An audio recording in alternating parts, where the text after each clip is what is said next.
I think it's really hard for her when people are like, are you mother and daughter? Because we can't figure out if people think that she's really old or people think that I'm really young.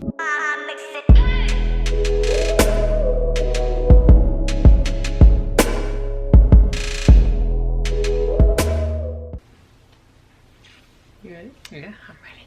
Alright, let's get these questions popping. Hey guys, it's Sai. And Paige. And no Kennedy. No Kennedy, she's asleep.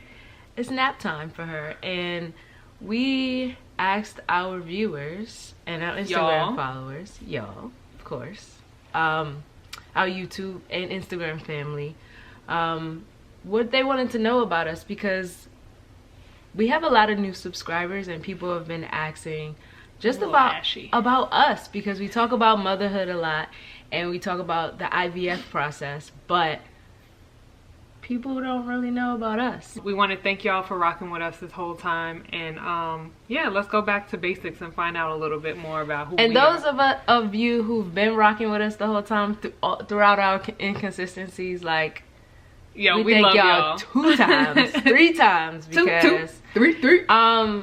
You know, life with a baby, you know what, let's just get to it, because y'all did ask about life with a baby, so hopefully we answer your questions. And if we did not, you know, you can leave more questions down below for our next Q&A. So let's get started. Let's see, where are you each from? So I'm born and raised in Queens, New York. What? Y'all know I'm a Queens girl. Please excuse my wife. No, I'm from Queens, New York, and Ty is from? I was born and raised in the DMV area, DC, Maryland, Virginia, but I grew up in Maryland. Yeah. So That's somebody asked us about our nationalities. You want to go there?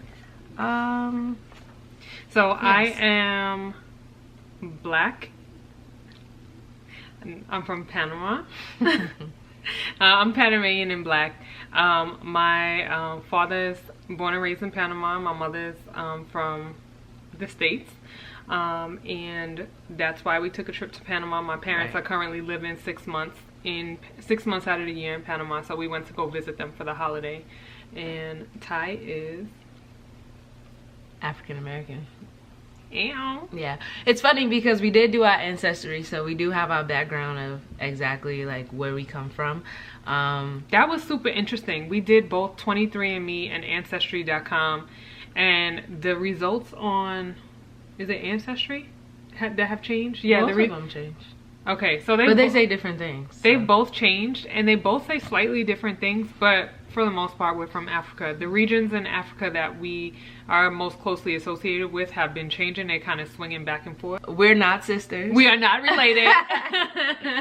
We're not sisters, because we get so many comments saying that we look alike, which we think is the hair. We do get, are you guys twins, and all kinds of stuff. Mother, daughter. We are not related. There is no relation whatsoever. No. We're just 2 beautiful black women that just so happen to be in a relationship, married with a kid. Yeah, so that's where we're from. Our nationalities. We went to go visit my family in Panama. And right, because somebody asked whose family did we go visit in Panama, and it's your family. And somebody asked, who's Poppy? So Poppy is my father. Yes. And everybody refers to him as Poppy. All my friends, my family members refer to him as Poppy. So it's only fitting that Kenny refer to him as Poppy as well. Right. So we kept posting on our Instagram when we visited Panama that Kenny loves her Poppy. Kenny loves her Poppy.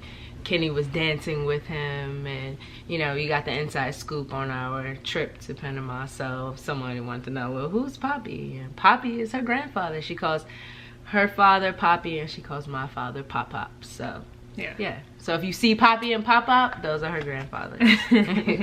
So how old are we? So that is the question that always like comes up, and if it doesn't come up in a way that people are asking how old we are, it's always like, are y'all sisters? Are y'all mother and daughter? No, we're none of that. We just answered that in the previous question. So it's odd because we don't know it's odd, and I think it's really hard for her when people are like, are you mother and daughter, because we can't figure out if people think that she's really old or people think that I'm really young.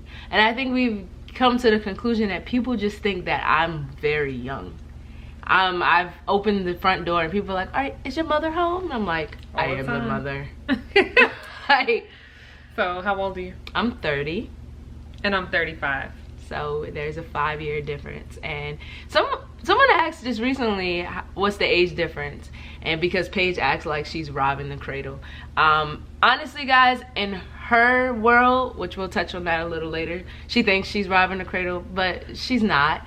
And but that 5-year difference does come into place sometimes. It does. But it's really when we're reminiscing on that weird gap in between, when you're like, do you know what this is? Do you know what bop it is? She's like, no. I'm like, who doesn't know what bop it is? Like, there's certain things that are like, all right, we're gonna watch this movie because you slacking.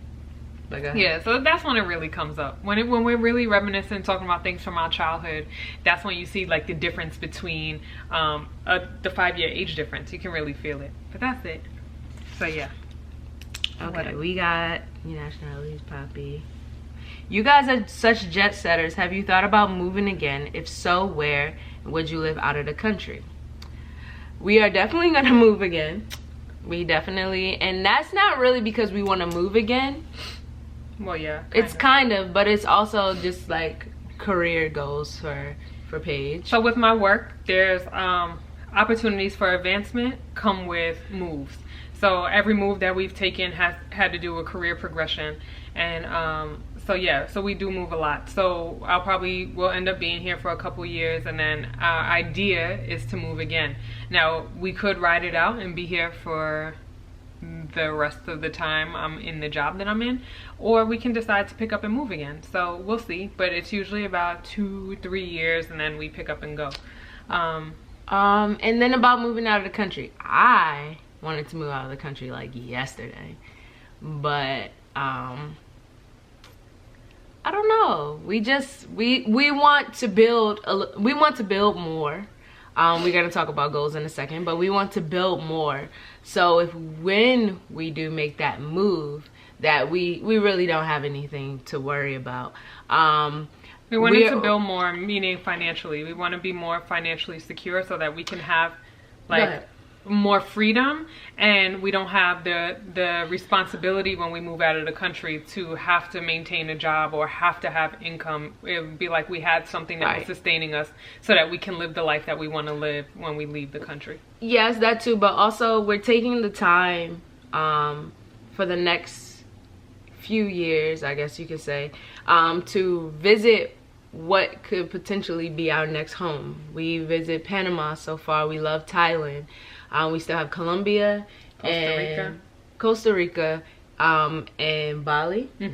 I think, in my mind right now, I think that it's either gonna be Panama or Colombia, with Panama having a slight edge because of family. We want to go to a Spanish-speaking country because Kenny's learning Spanish. She speaks and understands Spanish. I know very little, but we've actually we just got Rosetta Stone, so we can learn for real. And her family speaks Spanish, so I mean that's cool. So we definitely want to do a Spanish-speaking country, and I think that we'll probably do extended stays in like Thailand or Bali. I think that will probably be the plan. Then someone asked, what are our goals? You got it, boo. You got it. Our goals have to do with living out of the country. We want to world school Kenny. We would love to world school Kenny. So the ultimate goal is when Kenny is supposed to start school at 5. And my dream idea is when Kenny is supposed to start school at 5, we have the opportunity to homeschool her, which includes more financial freedom. So now we're working on investing and things like that, so we can have our money work for us. So that is really the ultimate goal, and have a home base in the US, probably in like Vegas, and then have a home in one of those countries that I just talked about. I mean, I would love for you to stop working. By the time she turns 5. It's possible. It's possible. It's very possible. So right now, what we do, I know everybody's like, how do you guys afford to travel, and what do you guys do? So I work in a job. I work for the government, and I do diversity program management. So I do travel a lot and with my job, and Ty stays home. I stay home, and I started doing life coaching, but I'm trying to scale. And what scaling means is basically I'm trying to grow to a larger scale where I can reach a larger amount of people and build a team and create a system to where like the system kind of works for itself, and I can put out information and help other people, you know, be fulfilled in their lives and value their lives. Because I mean, I've been in that space before where you're just kind of, we talked about this last night, you're just kind of in the matrix, and I want to help people. By the way, I've never seen the Matrix. Don't judge. Oh my gosh, please judge her, because that is ridiculous. Well, no, I wouldn't say ridiculous, but go ahead. I have to explain to her more what being in the Matrix means, and that was just kind of like a metaphor, the movie, to help you understand what being in the Matrix is. But I want to help people get out of the Matrix to be more fulfilled in life, and kind of talk about how you can do that. So that's what I'm working on now, which leads to the next question: is it hard being at home with Kennedy and working? And the answer to that is absolutely. Kennedy is becoming very active, and for some reason she is like, she thinks my computer is her computer, and I just can't get things done but sometimes. But I'm definitely finding a balance, and I think the biggest thing about that balance was I needed focus, and to be able to focus for long amounts of time with the baby is kind of hard. So we're doing a lot better with me being able to just carve out time to really just focus. So it is difficult, especially because we had to get our groove in the beginning, but I think we're more so in the groove now, until something else changes. Like she's crawling and standing and getting into things. So you just have to adjust, but it's not impossible. Right. So for me, I feel like it's very difficult because I go to work full time. So I'm working from like 7:30 in the morning until like 4 in the afternoon, which are great hours, and I love my hours. But my job is very involved. I'm very involved with people on a daily basis, which can be draining at times. It can be stressful at times. But yeah, so I'm at work on a full-time job, and then I come home, and even when I'm exhausted from being at work, I have to turn on and be a full-time mom. So so that's exhausting as well. So for me, it's always a challenge to try to find a balance between being being a working mom, period.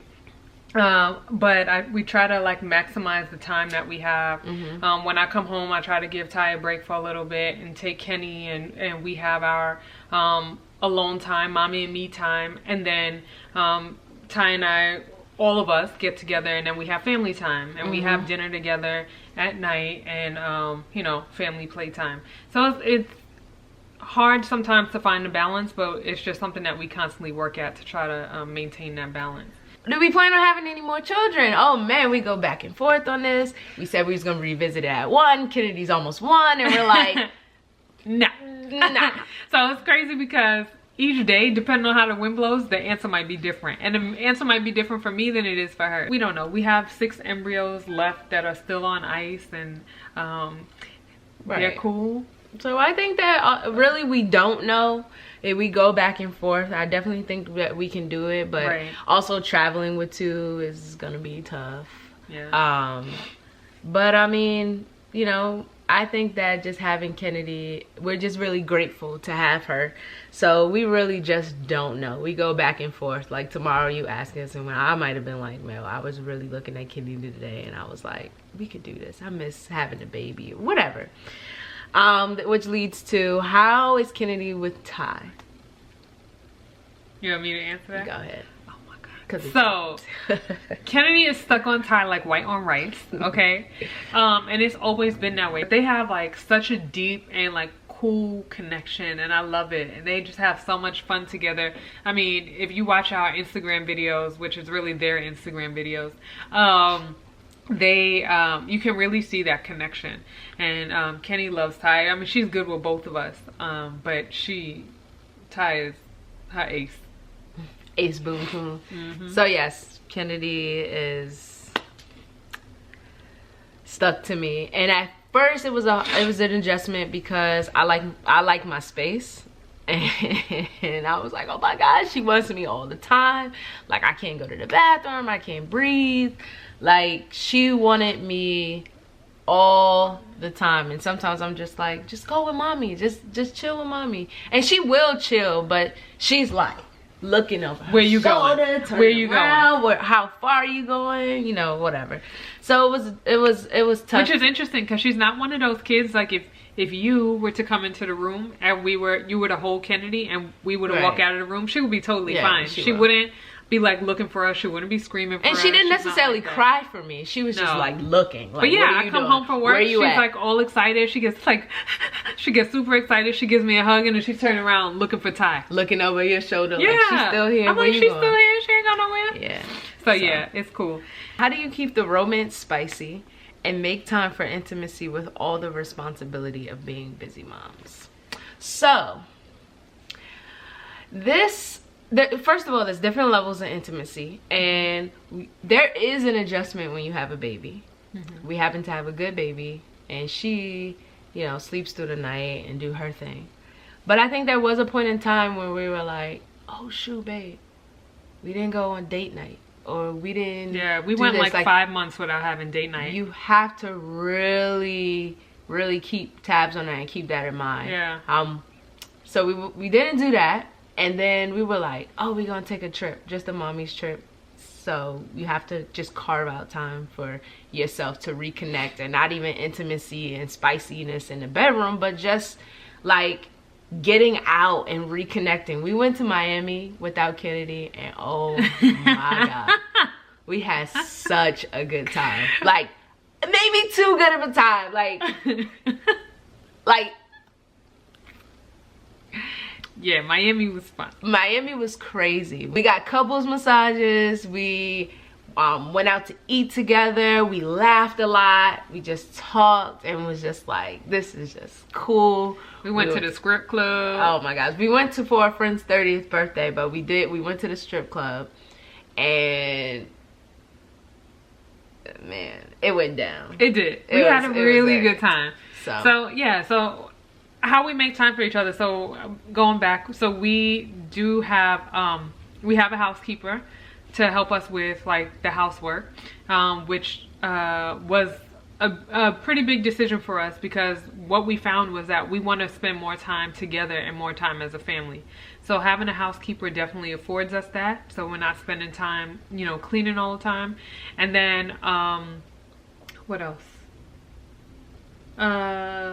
Yeah, it's really about like making time for each other and what's important, and balancing your time effectively. But it's really important to make sure that you're carving out time for each other. So yeah, we did go on dates, and we've been good about carving out time to go on dates, making sure that we have at least that one date night a month, and then taking vacations, and then, you know, staying close and being, you know, affectionate and telling each other that we love each other, you know, sending those random texts that you love and appreciate each other. Yes, and things like the that. Random text, and you know, I think a lot of those things I won't say come naturally, a lot of them, but a lot of them you just have to also just be aware. Yeah. And if you don't feel things and you're not feeling things, communicate that to your partner. Right.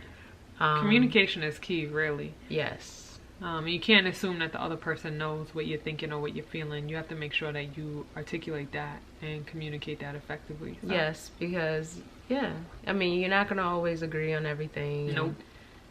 No, you're not going to always agree on anything, but you can always find common ground. We never answered the question of how we met. Oh, how we met. So we did a video. It's a girlfriend tag from back in the day. We'll put the link below. Yeah, check that out. And it's actually a funny story about how we met. Someone asked, they asked how we met. Was it love at first date? And how do we start dating? How do we start dating? We didn't really like, there wasn't an intention there to date. It wasn't like, oh, let's date. I think that, you know, we just started having conversations. Started having some really good conversations. And I think over some time we realized that we were like waking up to each other and then going to sleep to each other, like on the phone, because we were bi-coastal at the time. And we just really enjoyed each other's company. And I was taking work trips, and I was like scrambling to try to get work trips out to LA so I can go see her. And we found that we were doing things that were different than what we were typically doing to try to make time for each other. And then we kind of transitioned into dating. Right, because I think we might have said in that video, she wouldn't, at that time, she would have never dated me. No. Like, not from first, I guess you can say, no, this said first date. Our first date was when you surprised me for my birthday, technically. Yeah. But I don't even think it was really a date. I think she was just trying to get in good so she can have a little boo thing in LA. But anyways, I think that our first date was really good. It was. Yeah, our first date was really good.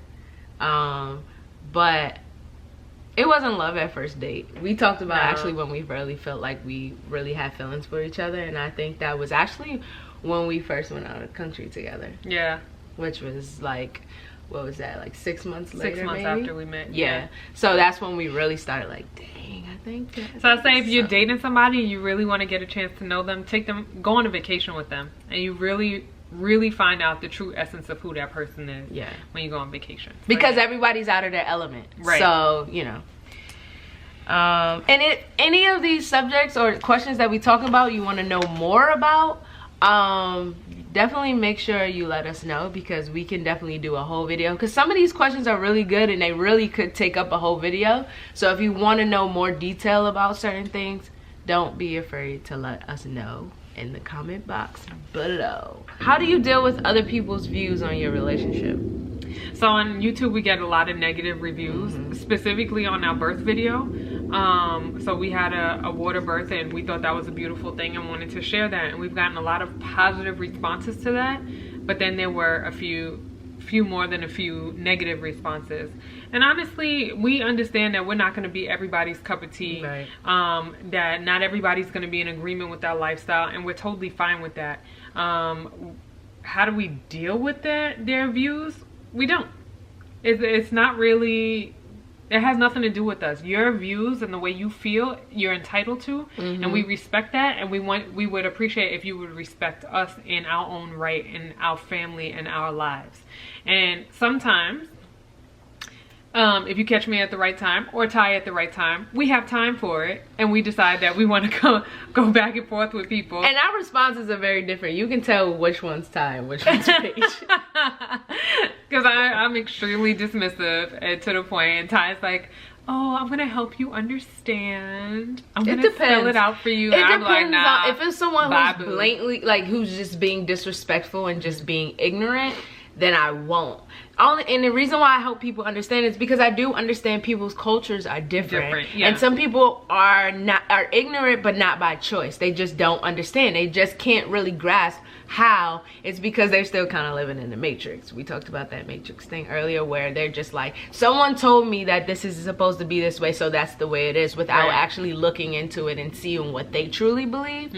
So I just kind of help people who I feel like might just be a little lost, or who are just like, I just generally don't get it. And not the people who are like, no, life is this way and that's the way you're supposed to do it, and this man, this, that. Yo, people say some outrageous things, and sometimes I delete them, sometimes I let the people who understand, y'all, like, take them out. And sometimes I just respond, and sometimes she respond, and you know, you never know what you're gonna get. Right. But I try to help to bring knowledge to people sometimes, if I feel like there's a space for them to take it in. Right. And sometimes they don't.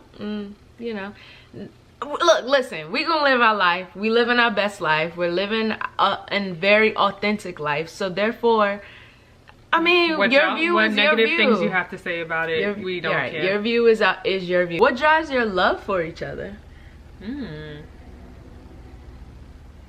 That's a good question. Let me give y'all a gem real quick about investing, and I try to tell her that because she saves, and she saves well, and she puts it in a saving account that earns maybe 1% or so. It's like 1.4%. 1.4%, right?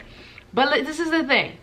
You save and have your emergency fund for if things go wrong, and then especially when you're young, like, put your money towards investment. Take a little risk. And why I say this is because you can save, but you're getting 1.4%, but inflation is about 2% a year, so you're actually losing money.